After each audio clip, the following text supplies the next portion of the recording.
तिथे ज्योती मेटे शरद पवारांच्या भेटीला पोहोचल्या। ज्योती मेटे बीडमधून लोकसभा निवडणूक लढवण्यासाठी इच्छुक असल्याची माहिती मिळते। ज्योती मेटे दिवंगत माजी आमदार विनायक मेटेंच्या पत्नी आहेत, त्यामुळे आता शरद पवारांसोबत भेट झाल्यानंतर ते आपले काय भूमिका मांडतात हे पाहणं महत्त्वाचं असेल। अधिकचे अपडेट जाणून घेऊ। मंदार गुंजारी आपल्यासोबत आहे। मंदार, ज्योती मेटे आता शरद पवारांच्या भेटीसाठी पोहोचलेले आहेत, त्या देखील आता लोकसभा निवडणूक लढवण्यासाठी इच्छुक आहेत, त्यामुळे स्वाभाविकच या भेटीमध्ये काय नेमकं घडतं याकडे सगळ्यांचं लक्ष लागलं आहे। लोकसभा निवडणुकीसाठी जे कोणी उमेदवार इच्छुक आहेत ते सगळे उमेदवार शरद पवारांची या ठिकाणी भेट घेण्याचा प्रयत्न करतायत।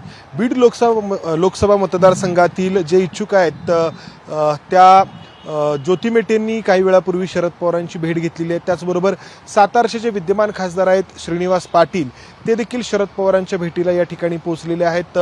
श्रीनिवास पाटील यांच्यासोबत त्यांचे मुलगा सारंग पाटील हे देखील आहेत। बीडमधून जशा ज्योती मेटे इच्छुक आहेत तसेच बजरंग सोनवणे हे देखील इच्छुक आहेत आणि उद्या कदाचित बीडचा शरद पवार यांच्या पक्षाचा उमेदवार ठरू शकतो किंवा तशी घोषणा होऊ शकते अशी चर्चा आहे। पुण्यात शरद पवार उद्या देखील थांबणार आहेत आणि जो कोणी बीडचा उमेदवार असेल, जर बजरंग सोनवणे हे जर बीडमध्ये शरद पवार यांच्या पक्षाचे उमेदवार असतील तर उद्या त्यांची एका अर्थाने घरवापसी होऊ शकते असंही सांगितलं जात आहे। कारण बजरंग सोनवणे हे मधल्या काळामध्ये अजित पवार यांच्यासोबत होते आणि ते जर शरद पवार यांच्या पक्षामध्ये येत असतील तर साहजिकच त्यांची उमेदवारी जाहीर होऊ शकते आणि त्याआधी ज्योती मेटेंनी प्रयत्न केलेला असू शकतो शरद पवार यांच्याकडून उमेदवारी मिळवण्याचा। अर्थात निर्णय जो आहे तो शरद पवार उद्या जाहीर करण्याची शक्यता आहे। दुसरं मी म्हटलं की सातारचे विद्यमान खासदार श्रीनिवास पाटील शरद पवारांचे वर्गमित्र ते देखील शरद पवारांना भेटायला आलेले आहेत।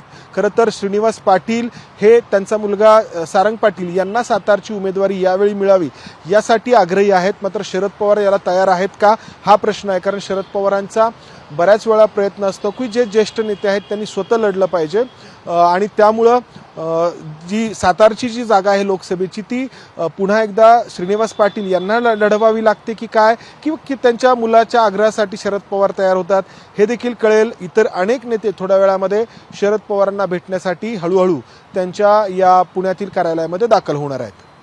दीपक, मंदार, या भेटी संदर्भातले अपडेट जाणून घेत राहू। तुर्तास धन्यवाद दिलेल्या सगळ्या सविस्तर माहितीबद्दल। एबीपी माझा, उघडा डोळे बघा नीट।